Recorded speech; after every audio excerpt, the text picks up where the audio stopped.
Okay? All right. I would like to call forward the Reverend Pat Dawsey to give our invocation.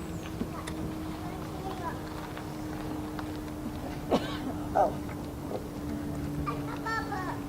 And we are very fortunate that Pat is also on our staff.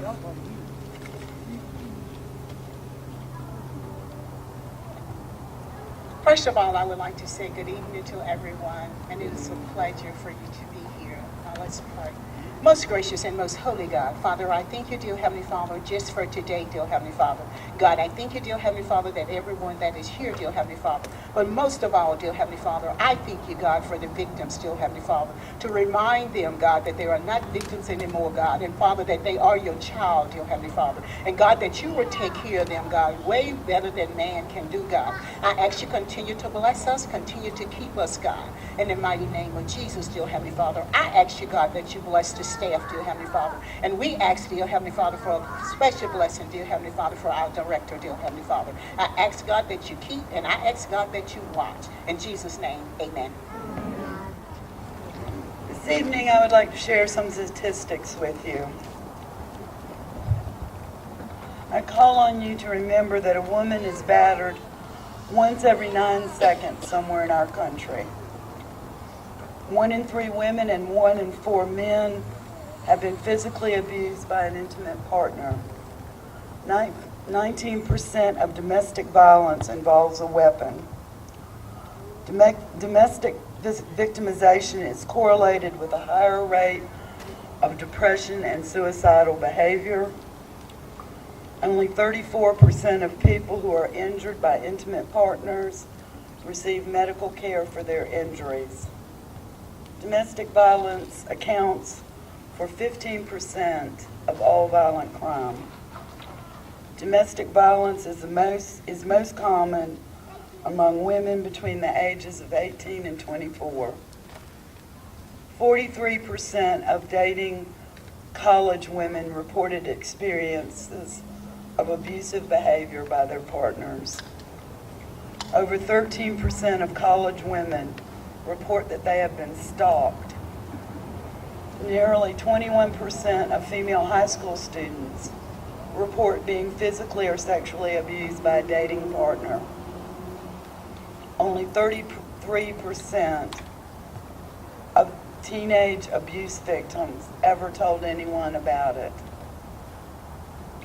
As a woman, statistically, you are safer on the streets than you are in your own home.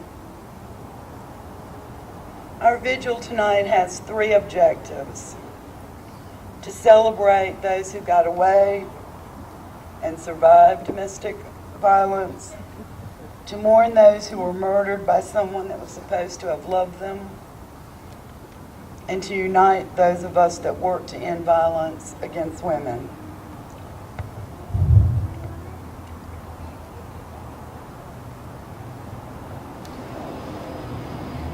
So tonight, for those who have survived and for those who have suffered the murder of a loved one, this is a very painful, emotional, but necessary service. We are gathered here together to support each other and those who have survived. We are united together to take a stand against the abuse of women and children in our community and in our country.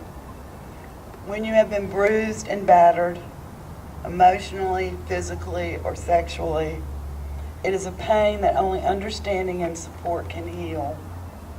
But it is also a scar deep within that never really ends for those who have been battered and for those who have lost a loved one due to domestic violence.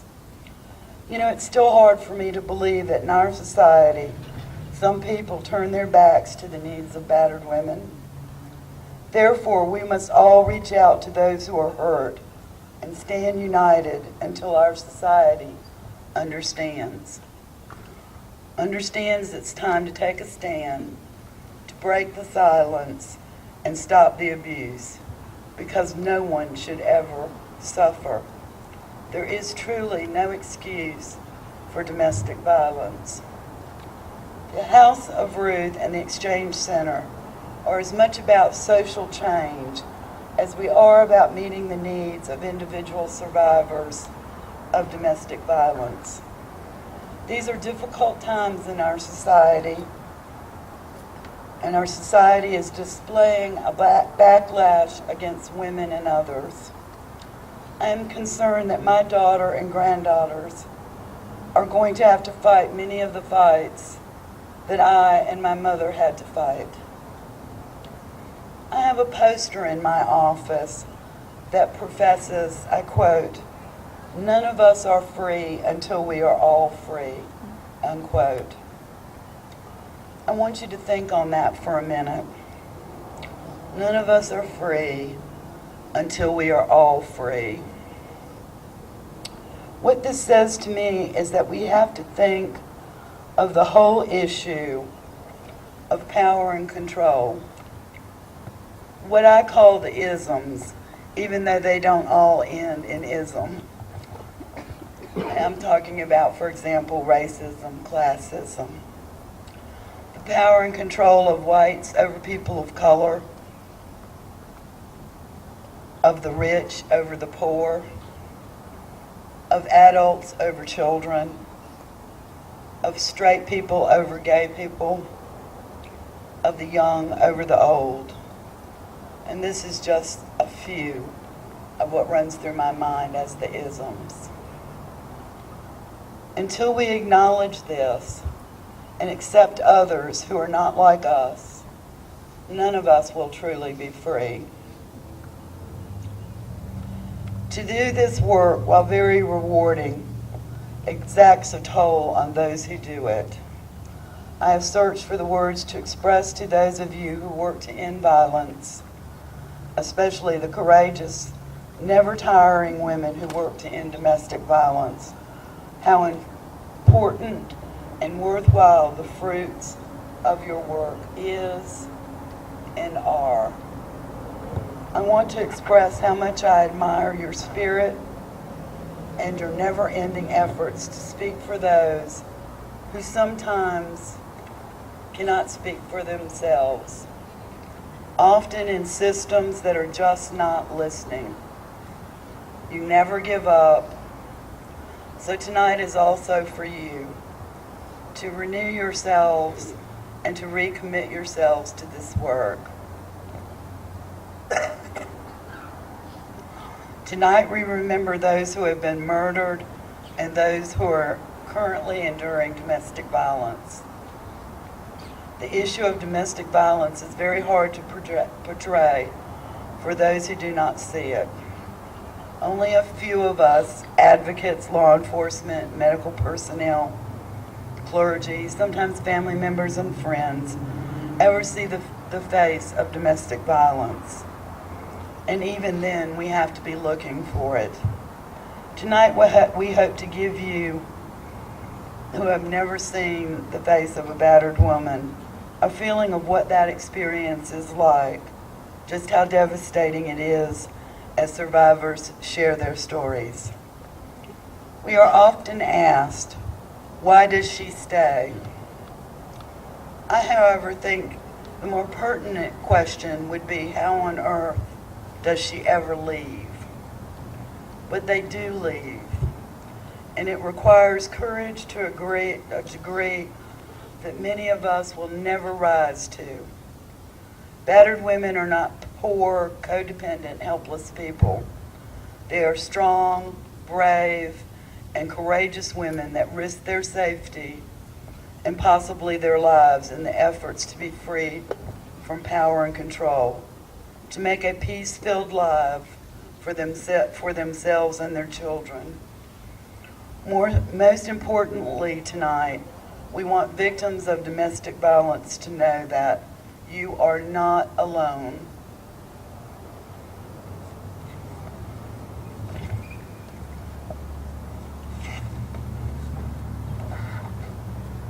Now we will have some readings and some posters that we would like to share with you all.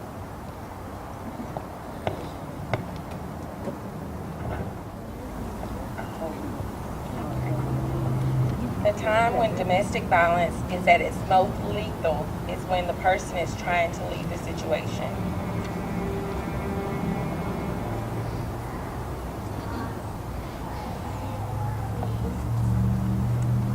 remember, it is not your fault.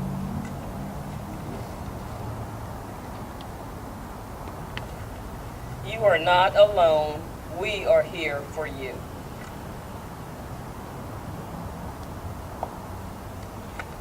You are not judged.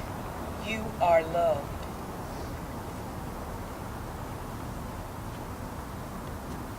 The abuse will escalate and you cannot change him.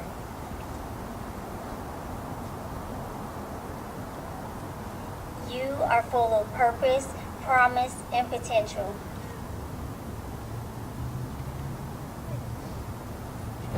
You are stronger than you think. Together we will overcome these obstacles that you are facing.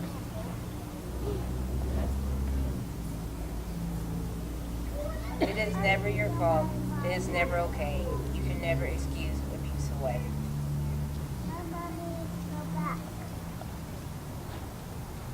You are not alone. I know when you're in a domestic violence situation that you feel like that you're alone, but you are not alone.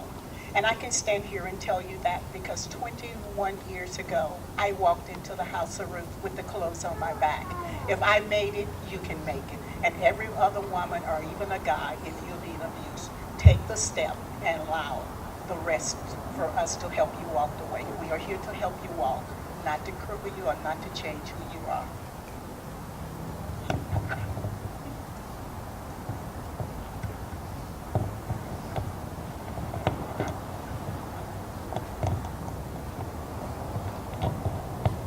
The ladies are now going to share some posters that were done by some of our clients that are in shelter.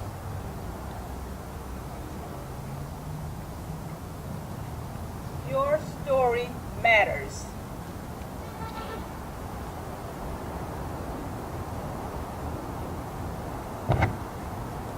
You are beautiful, brave, strong, smart, a survivor.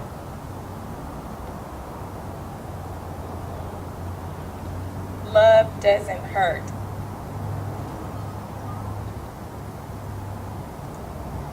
You are the key to your own happiness. We are survivors, not victims. Learn to love yourself.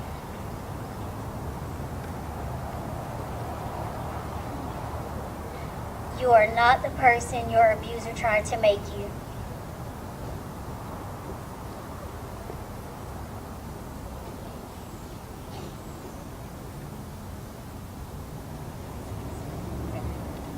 I'm Angela with the House of Ruth. Commitment to act. We pledge to stand in solidarity with every woman who has been harmed by abuse, and to remember with love and renewed commitment the women whose lives were lost. We remember, we pledge to act. You are not alone. We pledge to work for safety in our cities so that no one's life should be endangered and no one's worth be destroyed. To speak out in our communities so that silence may not mask the injustice of violence. We remember, we pledge to act.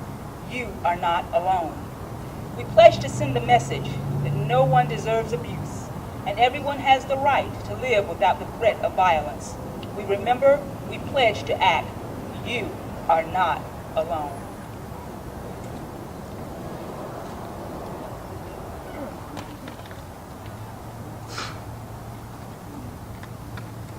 Hi, I'm Tara with the House of Ruth. And I'm Tammy with the House of Ruth. We're going to read you this poem, A Circle of Care. When victims of domestic violence suffer in silence, afraid to tell the truth, We will circle them with understanding. We will circle them with care. when victims of domestic violence blame themselves, put themselves down, say they don't deserve any better, We will circle them with words of affirmation. Tell them it is not their fault. when victims of domestic violence feel abandoned by God, We will circle them with friendship. Assure them they are not alone. when victims of domestic violence are turned down when seeking a job or refused a place to live, We will circle them with our promise of assistance, and we will challenge our community members to do what is right. may our circle remain strong and unbroken, surrounding victims of domestic violence with a community that cares.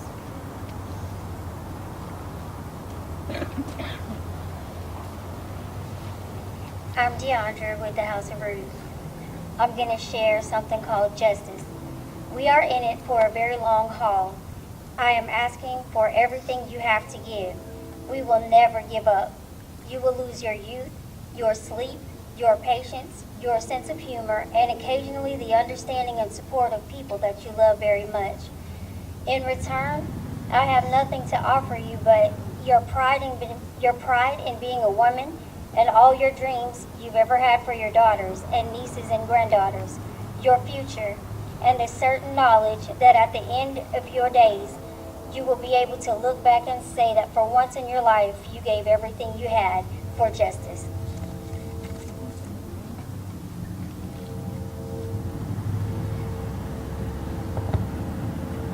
All right, we will have an open mic for survivors. I don't know if our wireless mic is charged up yet, so we will just continue to use this mic. Is there anyone who would like to come up and share their story? I'd also like to remind you at this time, if you do not want to be videotaped and shown on TV on the community channel, you need to let me know so that I can let them know not to tape you. She's good. Is this okay? 2 years ago, I was invited to tell my story. I brought my granddaughter that night, who up until then had not heard about it. I promised that night to Miss Beverly and to everybody that was here that I would spend the rest of my life trying to help make people aware of a problem that has no discrimination. Tonight, I'm not necessarily here to speak to those that might be going through an abusive situation, but rather to their friends and family. No matter how strong you may think you are, or how the world sees you, this situation happens to the strong as well as the weak, poor women, successful women. We're doctors' wives, lawyers' wives, politicians, housekeepers, and law enforcement wives. I was not the smart person. I was just a lucky person. I was in a relationship for over a decade with an intelligent individual that exhibited confidence, wealth, and fun to everyone on the outside. I saw a man that suffered from low self-esteem, that was not only jealous of my friends and family, but of my attitude. My happiness and ability to be a positive woman was threatening to him. During those 13 years, I thought that if I was good enough, sweet enough, entertaining, obliging, pretty enough, that I could fix him. He worked in aviation, which would take him out of town for several months. During those times, he would call me every day at breakfast, at lunch, and at bedtime. And what I thought was maybe a loving situation where he had regret for his bad behavior. It was only control and to make sure that I stayed in his life. During those 13 years, I suffered from broken ribs 3 times due to accidents. My doctor told me if I came in one more time, she would have to report it. So I changed doctors. I had a great job that kept me busy, and I found a lot of self-worth about my contribution to that company. My boss became concerned when my work ethics changed. He said I was different when that man was in town. He didn't like that man, and he didn't like me when I was with him. I lost all of my friends except for one. Not because they didn't love me, but because they did love me. It was too hard for them to watch. My biggest regret is that my daughter tried to make my situation better, and she did all she could. He didn't mean to hurt me. So many times abusers in these situations don't want to hurt you physically enough that you die. You're their possession that brings a sense of worth to their self-induced negative lifestyle. Only when you step outside of their comfort level do they result in physical control? I really thought I could manage my situation so that nothing bad would ever happen. However, I lost control of my emotions one night and told him to leave. Leave me be to my own life. He pushed me. I fell against a mirror that was outside, which resulted in a punctured kidney, another broke rib, along with an injured knee. I was on crutches for weeks, and a cane for over a year. I couldn't lay in the bed at night because of the pain from the kidney, so I slept in the recliner for 3 months. One of the doctors at Prime Care told me that if I didn't go in the hospital, I wouldn't live. I didn't go in the hospital. I didn't want the world to know what was going on. He never meant to hurt me, but simply to put me in my place. When he saw I was hurt, he blamed me. He threw my keys in the yard so I couldn't go to the hospital, and he disappeared in the house. He had loaded his shotgun.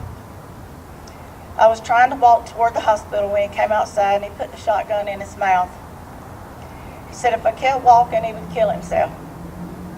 My late husband was in law enforcement.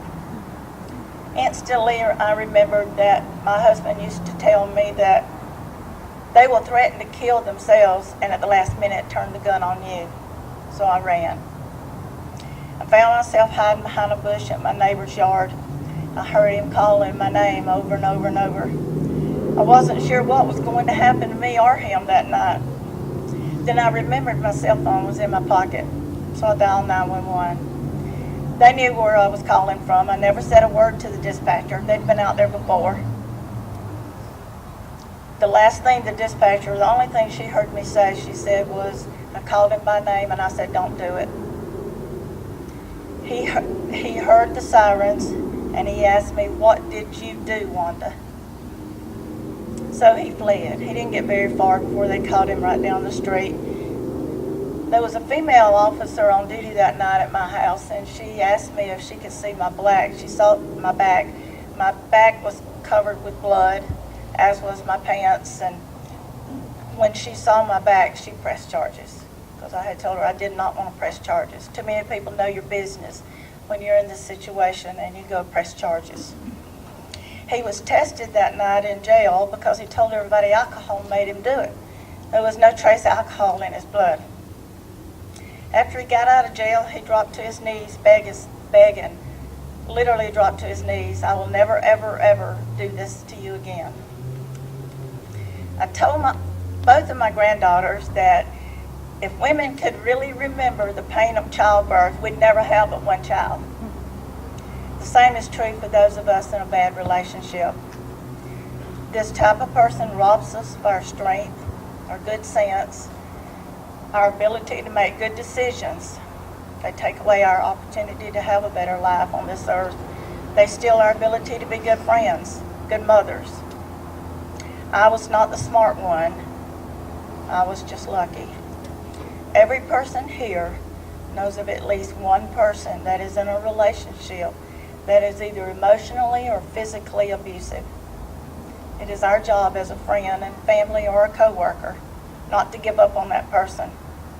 We don't need to judge and comment that we would never put up with this. You don't have to move them into your home. You don't have to give them money. No one is ugly enough, poor enough, ignorant enough to deserve this. Instead of judgment, I'm asking you to offer them a safety net, knowing that if they lay down at night, hurt and crying, that they have a friend. Maybe we can't give them money or time or rescue, but we can give them support when you're all they have. As long as one person believes in you, we can come out of this negative situation. This doesn't have to be a life sentence. My one friend did not offer me a lifeline. She didn't give me advice or ask me, why do you put up with this? She never offered up her home to me. But I knew she was there.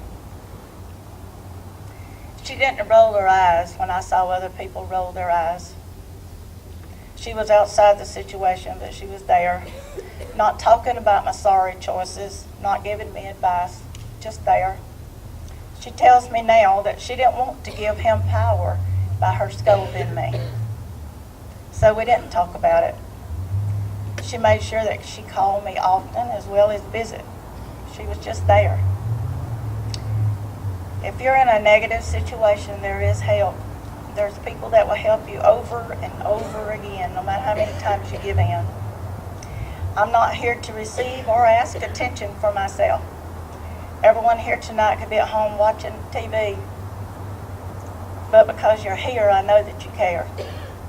Each of us knows someone that is going through a bad situation. All I'm asking you to do is just to be there. If something tragic happens to someone you love, at least you were there. You can't tell anyone not to put up with things. You can only give them the tools to get out. Even after this horrific experience, I still had to reach out to a family member to help me get this man out of my life. Every night I prayed. I didn't pray for money, strength, or happiness. I prayed for peace. It took a while, but I'm truly at peace with myself and my life. I'm happy to let you know that my life is not defined by anything I allowed myself to go through. But it is a battle every day. There's not a picture of me up here or anyone to tell a sad story about what happened to me, because I am a survivor. But I would like every one of you to think about the people that you know in your life. And when we lay down at night and he finally goes to sleep, we can all think about who our friend is and how they're always there for us. If there's absolutely no one else on this earth, I offer you my friendship and no opinions. I ask that all of you ask yourself, if you were to find yourself in this same situation, wouldn't it be great to know somebody that's out there that offers you laughter and no judgment? I'll spend the rest of my life being there for anyone that needs a friend. I'm not smart. I'm just lucky. My name is Wanda Dobbs, and I thank y'all for listening to me.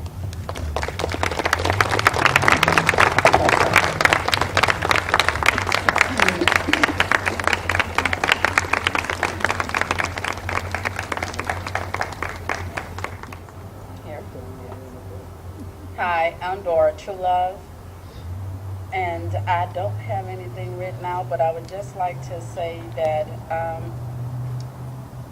from 1988, my abuse began. I was young at that time. I'm 53 now. And I found, when I look back over my life, I find that a lot of things that had taken place in my life from a child up really opened the door for what was about to take place. I spent my life from 7 years old up until 18 years old hiding and running from one relative's house to the next, hoping that I could spend one night of freedom with no one trying to molest me. But in the event of it, no matter where I went, where I thought there was safety, there was no safety. It was like I just ran into the hands of the next victim. And when I would open my mouth and try and tell an adult, it was irrelevant, it was useless. Because I was to blame. I was hot, I was fast, I was this. So I landed with someone that gave me just a little bit of attention. I was young, naive at the current time. He was a much older individual, and I took into him, and because he knew that I really didn't have an excellent relationship with my family, he preyed on that. And I really thought for once in my life I had somebody to love and to protect Dora. But what I found out is that I was somebody's possession, is what I found out.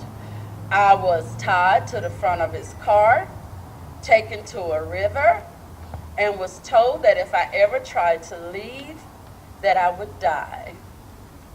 I automatically knew after 2 years with him, every Thursday the arguments began. Fridays, I was beat. Saturday, it was a little iffy, partially asking for forgiveness. Sunday, it was my fault. It was my fault. Oftentimes I tried to run, and I felt like I had nowhere to go. And the people I did run to, I forgive them. They didn't know if to open their door or not to open it, because for some reason I would always land right back with them. I didn't recognize it, but I was putting them and their children in danger, because he would break out windows. He would try to sneak around the house and do things. I've been shot at by him. And then one day I found out about a place called Hope Place in Huntsville. He had gone to work, and I called the police. I didn't know that they would help me. I was desperate. They took me to the Salvation Army, let me spend the night, me and my children. From there, they transported me in 3 different police cars to get me to Hope Place. That was the greatest decision I could have ever made. They loved on me. They helped me heal. They helped me start a new life. I was able to get up and walk again with no fear at all. But before I close, I just want to say that I moved here from Murfreesboro, Tennessee. And I want you to know that last year I realized, after thinking that I was so free, that I had been a prisoner even after the effect of being with him. I hated to see nighttime come, because I had to relive the people that molested me. I have always been afraid of night, because it was always nighttime that they would come in and fumble with me. And last year I realized, I said, Dora, you're still in this same position. I would work 3rd shift just so I wouldn't be alone at night. But I want you to know that I got a closer walk with the Lord than what I already had. And I realized that there were some things in my life that I really needed to just give to him. And he helped me to look back, because from 1990 up until even now, I have pastored, I have evangelized, I have done missions, and on the outside, I look good. But on the inside, I was bloody. People seen my smiles, but they didn't know that I really felt like crying. I'm preaching and trying to give hope to the hopeless, and I needed to be ministered to. But I kept on going. And I want you to know today that the joy and the smile you see on my face today is real. It's real. Have I made it all the way through? It's a process. Every day, I heard someone say earlier, I bear witness, every day there's always some type of reminder. But the only difference now than then is that I know that I'm safe in Christ Jesus' arms. I know that I'm safe. I know that I'm victorious. I know that I'm a winner. I know that I didn't do anything to deserve anything that happened to me. I know that it was not my fault. I know that. And I know that all things work together for the good, for Dora, because I love him. And he has purpose for my life. And as I close, Jeremiah 29:11 says, for God knows the plans that he has for my life, the plans of good and not of evil, that there may be an expected end. I am victorious, and so are you.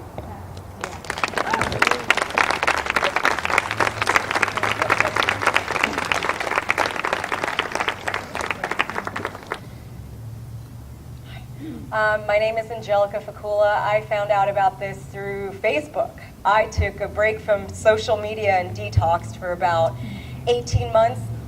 Awesome decision. And I'm happy to be here, and it's so powerful to hear your honesty. In my 33 years, I have experienced molestation, sexual assault, spousal rape. I didn't even have a word for it. I was so young. And now I have a daughter she's 4, she's going to be 5 in December. And so the reason that I'm speaking is just to ask for prayers for her, because her biological father is under investigation for sexually abusing her. And her name is Angelica. And she's perfection, and she always will be. And it's not her fault. She is surrounded by angels. And I will always believe that. And so thank you. Thank you.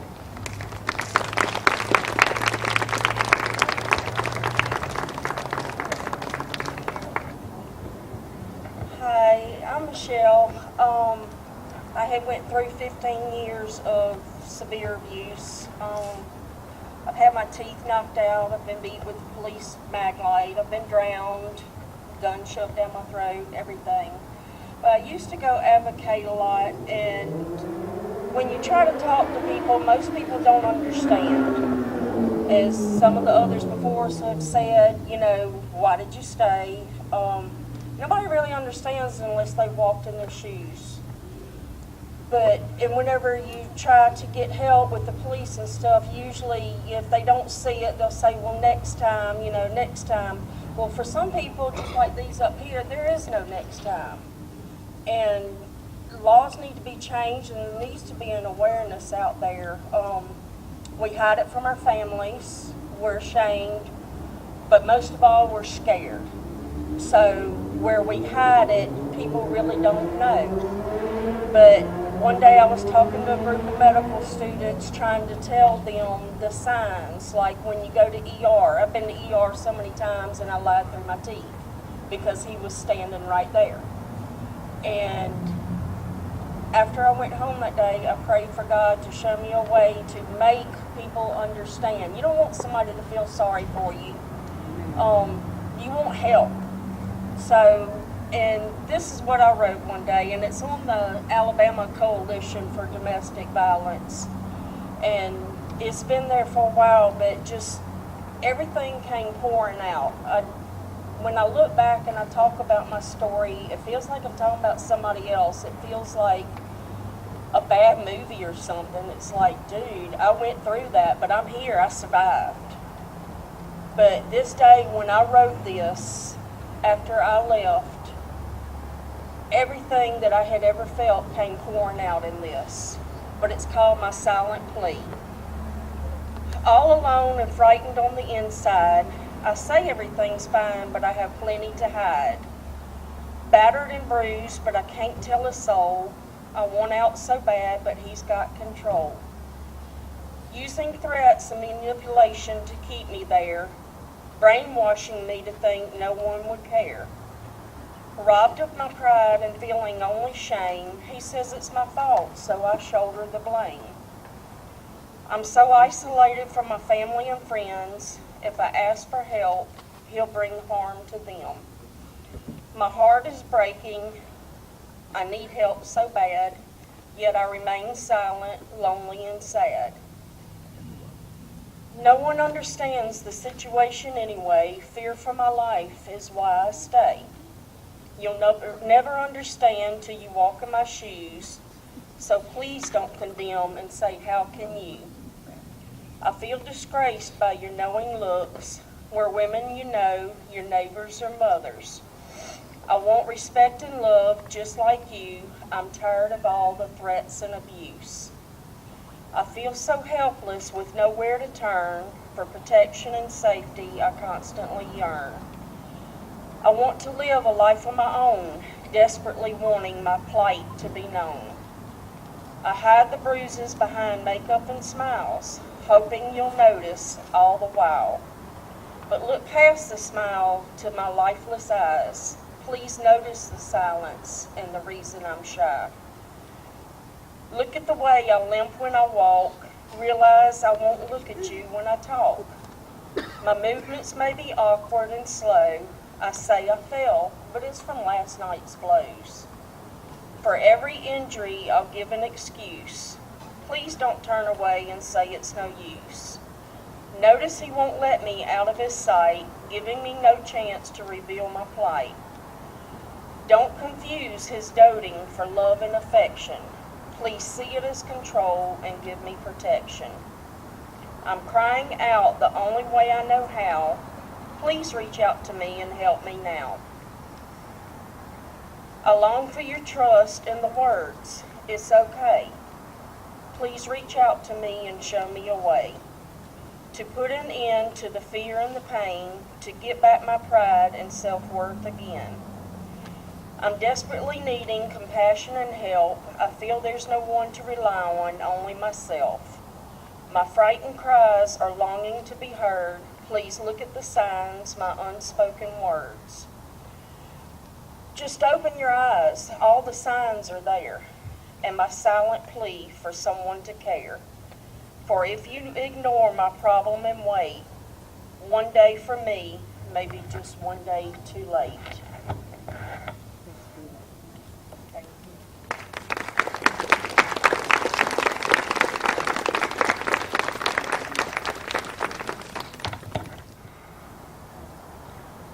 My name is Tina Rogers.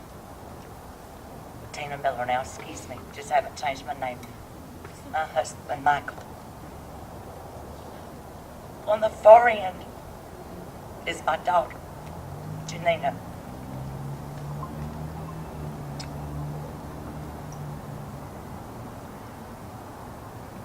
On June the 4th of this year, I got a call from my daughter's boyfriend's mother that there had been an accident and that a car accident, she was thrown from the car and they were not expecting her to make it.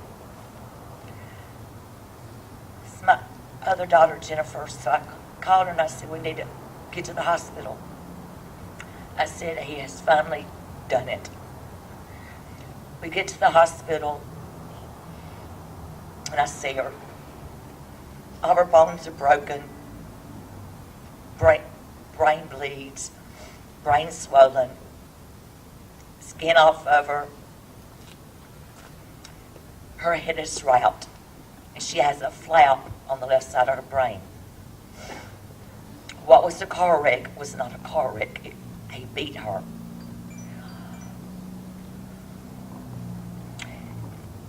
On asphalt and drug her 50 yards.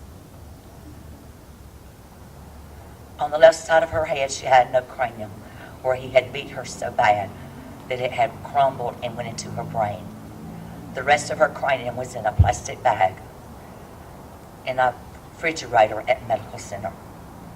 For 10 days, I sat with my child, who was 37. I watched her die. I prayed every day for a miracle. God, just bring her back to me. Bring her back. She was in a coma. I talked to her, sang to her, laughed, prayed for 10 days. June the 14th at 3:03, I took my daughter off of life support. 5:03, she passed away. I watched her take her last breath and I closed her eyes. For 10 years, we fought. Not me and her, but the two of them. Many a night I went and picked her up where he had beat her. I wanted to call the cops and she was like, no, Mama, he'll kill me. Many a night, she left from pillar to post just to get away. She even came to the House of Ruth. But that control, that self-esteem, low self-esteem, all played a big factor into it. And she always went back. He loved her to death. All she wanted was somebody to love her, treat her right, hug her, kiss her. That's not what she got. It's been 4 months since I buried my daughter. I have fought with the legal part of it. Sometimes you feel like they're not on your side, that they're on their side, because you can't seem to get nowhere with it. You know, grand jury, we've been 4 times, it's been postponed. Well, we don't have this or we don't have that. Sometimes you feel like you're just fighting a losing battle. But I've learned to never give up, always pray, because there is that hope. If any of you are sitting here tonight, and any of you are in this type of relationship, please get help. I never ever want to have to see or hear a mother or grandmother or sister to have to stand by a bed for 10 days and watch your child die. If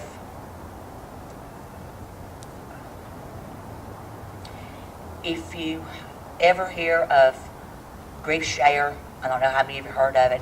It's a wonderful program. It's a 13-week program. It's for people that are grieving. For that hour and a half, you can go and forget about your own grief because there's so many others. If you're grieving a family member, just remember there's no time to grieve. There's no way to grieve. It's your way. Thank you.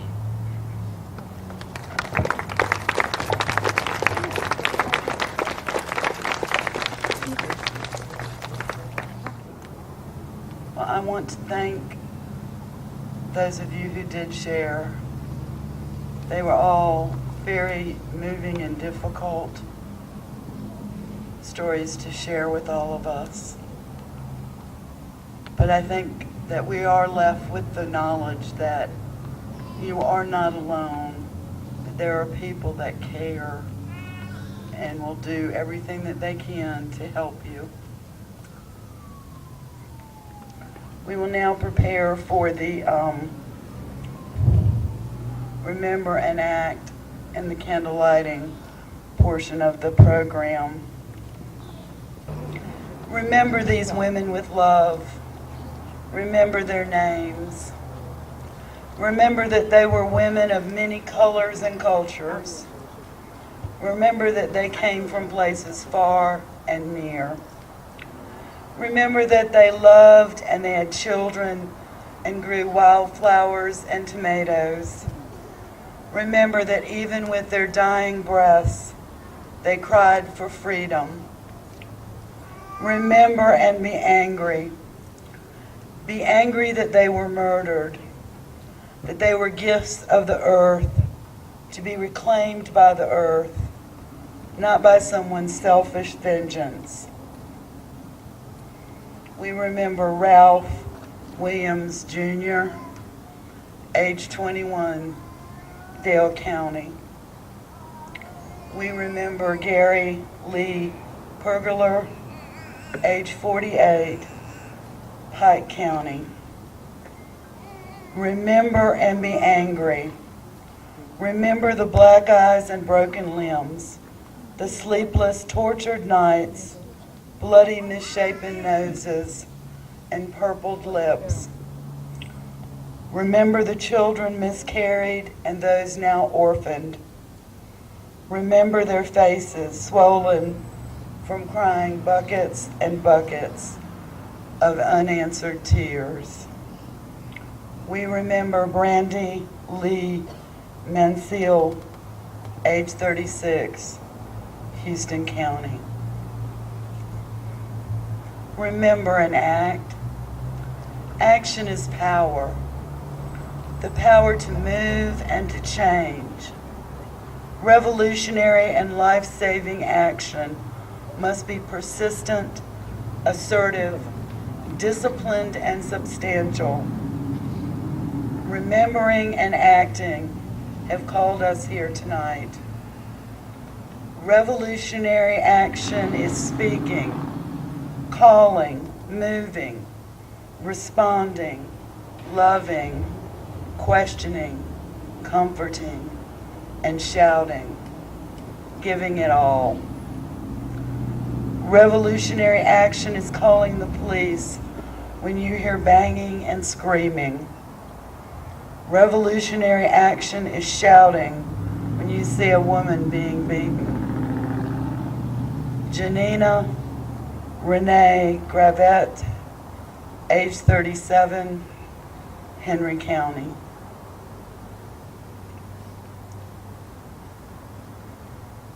Revolutionary action is giving a woman the number to a hotline. Revolutionary action is in naming, telling someone you know that they are abused and that it isn't right and that no one deserves to be abused. Revolutionary action is naming, saying, yes, I was abused, I was beaten, raped, or harassed.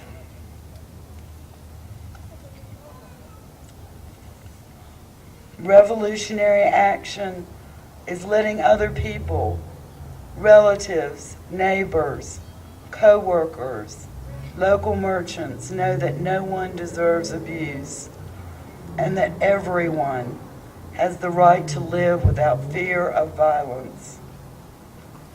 Revolutionary action is demanding. Revolutionary action is demanding that women fight. No, that women's very lives be protected. Revolutionary action is picketing government offices, courthouses, and police stations. Revolutionary action is fighting for the custody of orphaned children. Sergeant Amanda Renee Stokes, 28, Coffee County. Sergeant Stokes is remembered. Revolutionary action is saving a woman's life.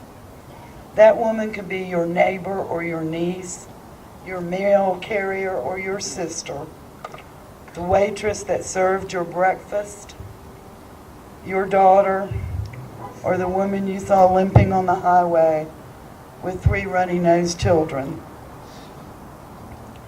Remember and dream. Dream of a night when a lone woman can walk the dark, foggy streets unafraid. Dream of a week when children can play in the park unattended. Dream of a year when no one is beaten or raped or murdered or driven insane. Dream of a forever in which women and children can have peace and happiness, growing, loving, just plain living in a universe without fists raised in domination, hitting like grenades, without homes and streets littered with the mines of fear, without war in the home. Remember and never forget. Remember and never, never forget that these women are courageous, revolutionary heroes. That these women gave their lives in a war against women. That these women built sandcastles and forts and ate chocolate cream pies and rode horses bareback and swatted at flies at barbecues and smelled of jasmine and ginseng and made love in old Chevys, and every day, every single day, fought for freedom.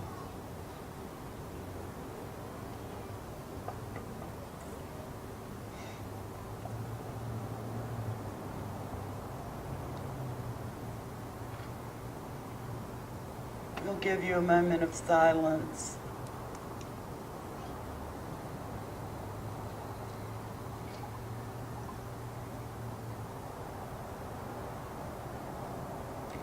At any time, you may extinguish your candle.